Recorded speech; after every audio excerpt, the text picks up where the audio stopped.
नवंबर के अंतिम सप्ताह की सर्द दोपहरी थी। रात से ही हल्की बूंदाबांदी ने ठंड को और बढ़ा दिया था और समूचे नैनीताल को कोहरे की घनी परत से ढक लिया था। कल तक जो हरी भरी पहाड़ियां बड़ी शान से सिर ऊंचा किए आसमान को चुनौती देती हुई खड़ी थीं, आज कोहरे की चादर में सिकुची सिमटी दुबक गई थी कि कहीं उनके अस्तित्व की एक झलक तक देखने को नहीं मिल रही थी। घंटे भर तक आसपास पैदल घूमकर एक कॉफी शॉप में बैठा अनुराग शीशे की दीवार के उस पार नैनीताल शहर और चारों तरफ फैली पहाड़ियों को देखने की कोशिश कर रहा था, लेकिन सिवाय सफेद धुंध के कुछ भी नजर नहीं आ रहा था। 10-12 फीट के बाद बस धुंध ही धुंध थी। यहाँ तक कि आसमान में सूरज की चमक तक नहीं थी। गरम कॉफी के मग को दोनों हथेलियों में थाम कर उसने कॉफी का एक लंबा घूंट पिया। स्वेटर, उस पर मोटा जैकेट, तब भी पसलियों में लगातार ठंड का कपकपाता एहसास हो ही रहा था। गर्म कॉफी कुछ पलों के लिए राहत देती, फिर जैसे वह भी कोहरे में ठिठुर कर ठंडी पड़ जाती। अनुराग पहाड़ों पर हमेशा गर्मी के मौसम में ही आया था। इस बार उसका मन किया सर्दियों में पहाड़ घूमने का। उसने एक कॉफी का ऑर्डर और दिया।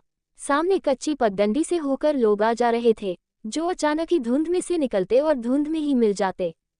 शाम के 4 बजे वह गले के चारों तरफ मफलर को अच्छे से लपेटकर कॉफी शॉप से बाहर आ गया। धुंध अब लगातार बढ़ती जा रही थी और ठंड भी। वह समय पर होटल पहुंच जाना चाहता था। पिछले 4-5 दिनों में उसे आसपास की पहाड़ी पगडंडियों का थोड़ा बहुत अंदाजा हो गया था। उसी अंदाजे पर वह धीरे धीरे आगे बढ़ रहा था, क्योंकि हवा तेज हो गई थी और उसकी आंखों में भी चुभ रही थी। जरा सा दूर तक ही गया था कि अचानक पैर जैसे किसी गड्ढे में चला गया और इससे पहले कि वह लड़खड़ा कर गिर जाता, किसी ने हाथ पकड़कर उसे थाम लिया। संभल कर, ये पहाड़ी पगडंडियां बारिश से बहुत फिसलन भरी हो जाती हैं। अभी 20 फीट नीचे जा गिरते। हाथ पर कोमल स्पर्श के साथ ही मधुर कंठ ध्वनि ने उसे गिरने से बचाकर गड्ढे से दूर खींच लिया। रजनीगंधा और गुलाब के फूलों की मिली जुली गंध अनुराग की सांसों में समा गई। अभी मौसम खराब है। अच्छा यही होगा कि आप 4 बजे से पहले ही अपने होटल वापस लौट जाया करिए। उसका हाथ थामे वह उसके पीछे चल रही थी।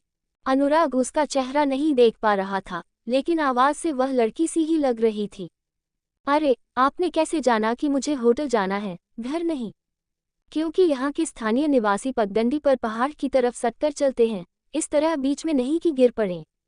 वह हंसती हुई बोली, पहाड़ी से सटकर ही चलते जाइएगा, बस कुछ ही दूर पक्की चौड़ी सड़क मिल जाएगी। इससे पहले कि अनुराग पलटकर उसे देख पाता, वह उसका हाथ छोड़कर एक दुकान में चली गई। यह एक फ्लोरिस्ट शॉप थी, जहां चारों तरफ फूल ही फूल और फूलों के खूबसूरत बुके रखे हुए थे। वह काउंटर पर खड़े लड़के से कुछ बात कर रही थी। उसकी पीठ ही दिखाई दे रही थी। कमर तक चोटी में बंधे बाल, सलवार सूट पर कार्डिगन, ऊपर से गले में गर्म स्टोल लपेटा हुआ। कुछ क्षण कांच के दरवाजे पर खड़े रहने के बाद अनुराग वहां से आगे बढ़ गया। पहाड़ी से सटकर पगडंडी पार की और पक्की सड़क पर आ गया। होटल पहुंचकर उसने हीटर चालू किया और कंबल में घुस गया। बड़ी देर बाद जाकर हाथ पैर गर्म हुए। टीवी देखते हुए उसे जाने क्यों फिर वही लड़की याद आ गई, जिसने उसे गड्ढे में गिरने से बचाया था। जाने कौन थी, कैसी थी, लेकिन रजनीगंधा और गुलाबों की खुशबू जैसे अभी तक सांसों को महका रही थी। हाथ पर एक कोमल स्पर्श अब तक बसा हुआ था और ख्यालों में एक अनदेखा चेहरा। रात खाना उसने कमरे में ही मंगवा लिया। ढेर सारे लोगों के बीच बैठकर अकेले खाना खाने से अच्छा है कमरे में अकेले ही खाया जाए। डाइनिंग हॉल में सबको परिवार के साथ या हनीमून कपल्स को एक दूसरे में डूबे हुए खाना खाते देखकर भीतर का अकेलापन दूना हो जाता है। टेबल के सामने वाली खाली कुर्सी को देख जीवन का खालीपन डसने लगता है। पिता बचपन में ही चल बसे थे। माँ ने 4 भाई बहनों को बड़े संघर्ष से पाल पोस कर बड़ा किया था।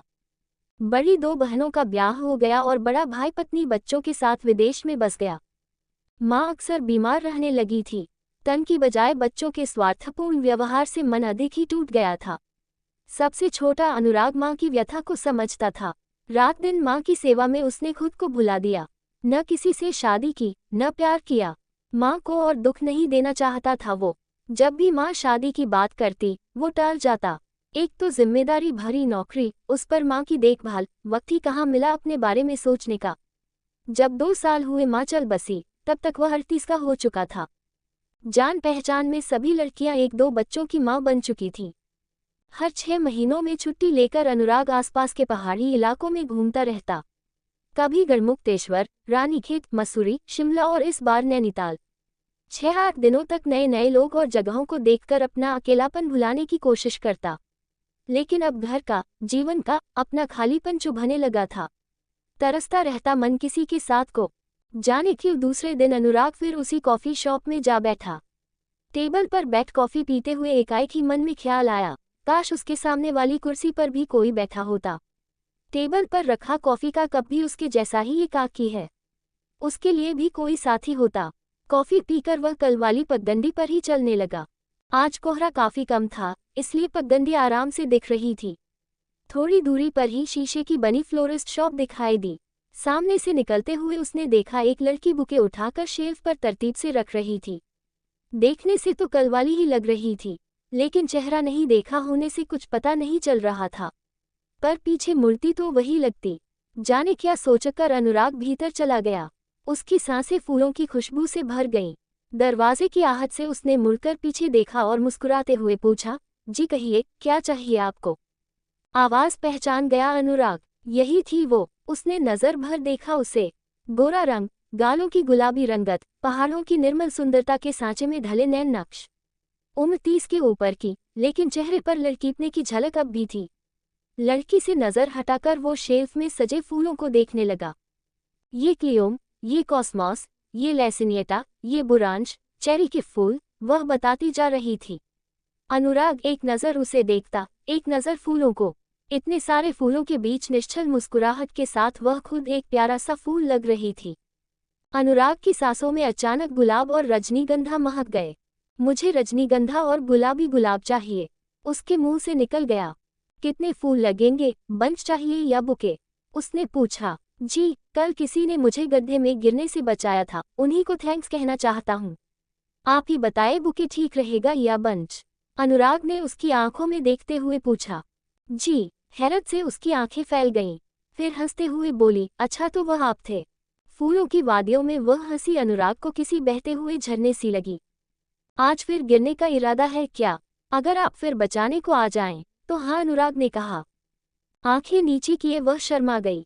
अनुराग शॉप के बारे में बातें करने लगा। औपचारिक बातों के बाद अनुराग ने सच में ही रजनीगंधा और गुलाबों का एक बंच बनवाकर उसे ही गिफ्ट किया। फिर तो रोज ही अनुराग उसकी शॉप पर आने लगा। दोनों कभी आसपास की पहाड़ी पर घूमते, कभी किसी कॉफी शॉप में बैठ कॉफी पीते। उसका नाम रागिनी था। नाम के ही अनुरूप उसे संगीत का बहुत शौक था। पिताजी ने उसे संगीत की शिक्षा दिलवाई थी और वह बहुत अच्छा सितार बजाती थी। अनुराग ने अपनी छुट्टी 10 दिन और बढ़ा ली। रागिनी का साथ उसे बहुत अच्छा लगता। जिस साथ की उसे तलाश थी, उसे लगता कि रागिनी वही थी। कितनी सहज, कितनी सरल, तब भी जीवन से भरपूर। नैनीताल की वादियों में जैसे उसकी निश्चल हंसी के झरने बहते रहते। ऐसे ही वीडियो देखने के लिए हमारे चैनल को लाइक एंड सब्सक्राइब करें। Thanks for watching.